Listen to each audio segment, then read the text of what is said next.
Caitlin Clark and seeing um, what she's doing, keeping an eye out at our fans. And obviously, in the Taylor Swift documentary, Caitlin, they made sure, and this is one of those things where it's like,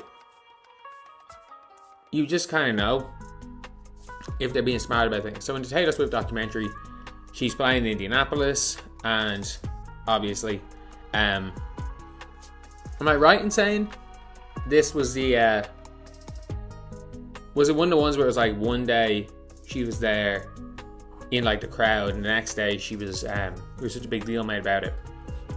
She was in the VIP section with Travis Kelce. Caitlin Clark popped up in Taylor Swift's newest documentary for literally 1 second. And listen to this, the internet instantly went into meltdown mode. Haters are crashing out in real time. Fans are scrubbing the footage frame by frame trying to catch it. And make no mistake, the people who put that documentary together knew exactly what they were doing when they left that clip in. Because the thinking behind that split-second cameo exposes something much bigger about Caitlin Clark's level of fame that nobody is really saying out loud yet. And I've seen this a good few times. I've seen this picture a good few times being like, oh, I think I saw Caitlin. They made sure they were smart about it. They made sure to put a split second of her in it so that her fans... Alright, here's what I really want to know. When you see Caitlin Clark randomly popping up in places like Taylor Swift documentaries or NFL games, does that make you more curious to watch, or are you starting to feel like she's everywhere? Be honest, drop your take in the comments, because this conversation is getting spicy. Now let's break down what just happened, because this was low-key brilliant marketing hiding in plain sight. Caitlin Clark showed up for literally a blink-and-you-miss-it moment in Taylor Swift's new documentary. No lines, no spotlight, no dedicated segment, just a quick visual of her at one of Taylor's Indianapolis shows. And somehow, that single second sent the internet into full discussion mode. Here's the wild part. The people behind that documentary absolutely knew what they were doing. That clip wasn't accidental. They made a deliberate choice to leave Caitlin in the final cut, and it paid off instantly. Now you've got Caitlin Clark fans scrubbing the entire documentary just to catch that moment. You've got screenshots flying around, you've got people debating which concert it was and who she was sitting with, and all of that equals attention, engagement, and non-stop buzz. Now let me be clear, I'm not saying Taylor Swift is clout chasing Caitlin Clark. That would be ridiculous. Taylor Swift does not need anyone to boost her fame. She's already one of the biggest stars walking the planet. But the documentary team, their job is clicks, their job is views, their job is to get people talking. And just like how the Taylor Swift fandom operates, where anytime Taylor appears anywhere, her fans flood in, we're seeing the same energy build around Caitlin Clark. We already saw this playbook with the NFL a couple of years ago, when Taylor started dating Travis Kelce. Suddenly, NFL broadcasts were pulling in massive viewership bumps because Swifties were tuning in just to see her reactions in the stands. The league didn't fight it, they embraced it. They kept cutting to her on camera because they understood the moment. They were tapping into an audience that normally wouldn't care about football at all. That's exactly what's happening with Caitlin Clark right now. She's hit a level of visibility where simply being somewhere turns into content. Her presence alone sparks conversation, and whether that excites you or annoys you, that's a level of fame only a tiny handful of athletes ever reach. Here's the part people still aren't really wrapping their heads around yet.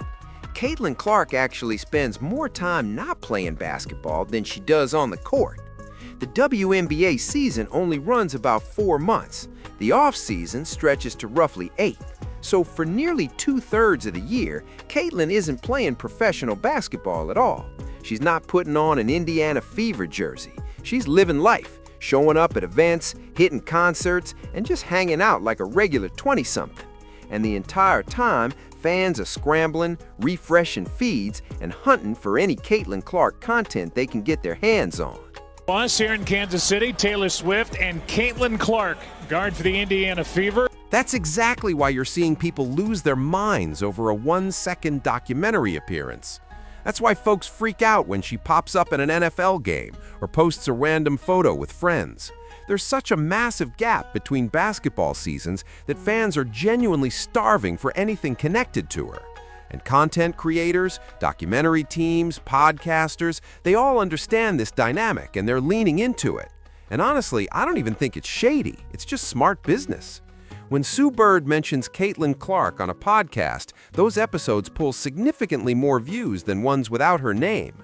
When Sophie Cunningham brings her up, engagement instantly spikes. When the PGA casually referenced Caitlin during a tournament broadcast, people suddenly paid attention. Everyone is figuring out that Caitlin Clark's name has gravity, and they're using it. There are upsides and downsides to that level of visibility. The positives are obvious: endorsement deals, a massive platform, influence in women's basketball, long-term financial security. The negatives? We've seen them too. The recurring stalker situations are genuinely frightening.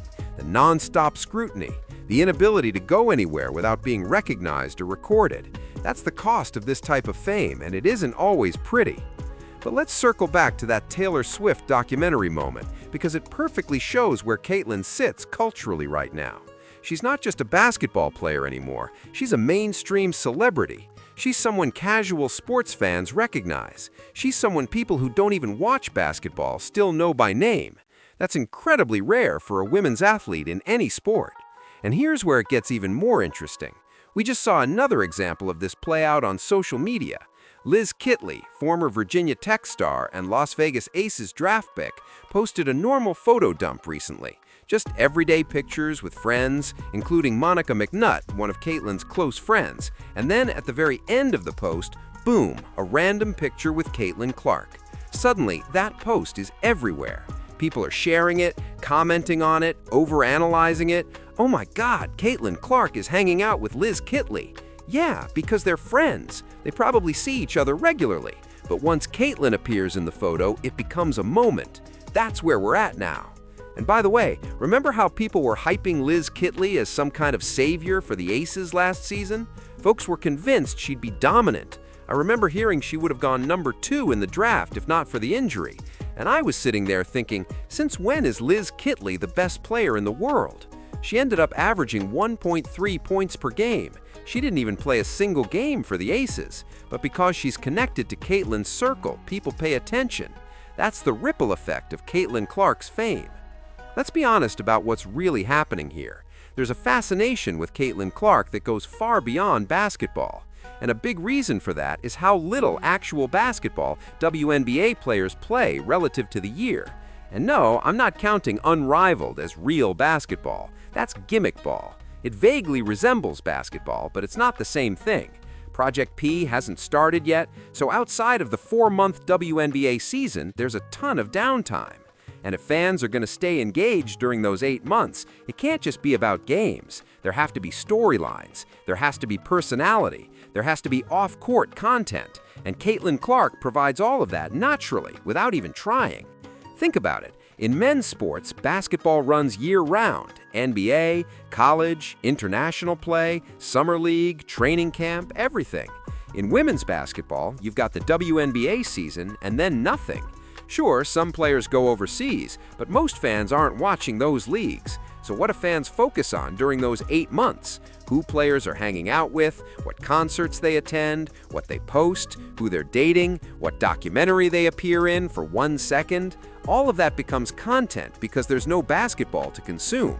And honestly, women's college basketball might have more star power right now than the men's side. Not necessarily in total viewership, but in recognizable names. Outside of Cooper Flagg and maybe 1 or 2 others, can you name a men's college player casual fans tune in for? I can't. On the women's side, you've got Sarah Strong at UConn, arguably the best player in the country with 2 years left. You've got Malaysia Fulwe at South Carolina, who averaged 20 as a freshman and has 3 years remaining.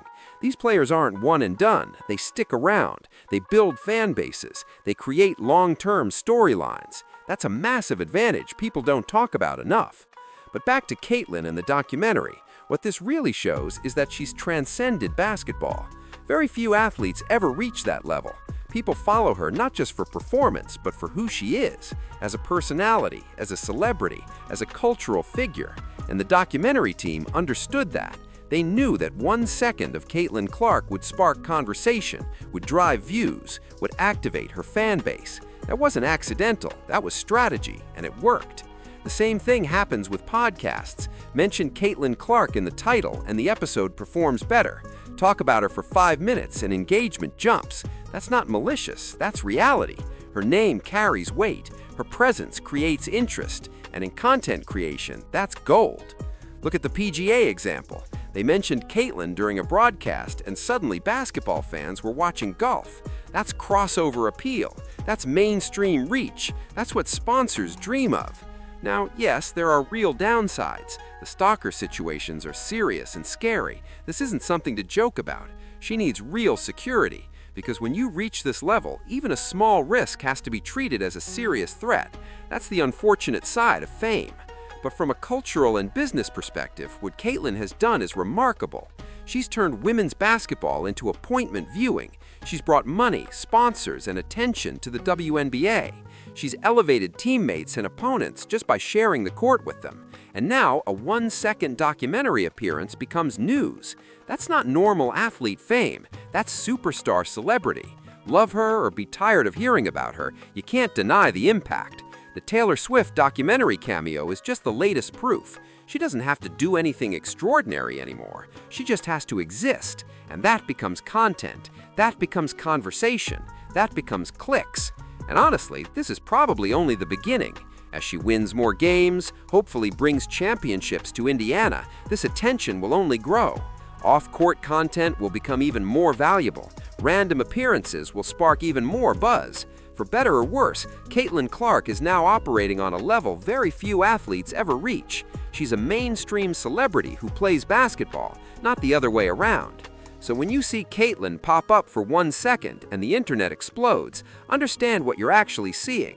You're watching real-time proof of how powerful her brand has become and how desperate fans are for Caitlin Clark content during the long WNBA offseason. The documentary team knew exactly what they were doing, and honestly, good for them. That's smart business. That's the real story behind Caitlin Clark's Taylor Swift documentary cameo. If this breakdown gave you a new perspective, hit that like button and subscribe. We're covering all the biggest stories in women's basketball. Drop your thoughts in the comments.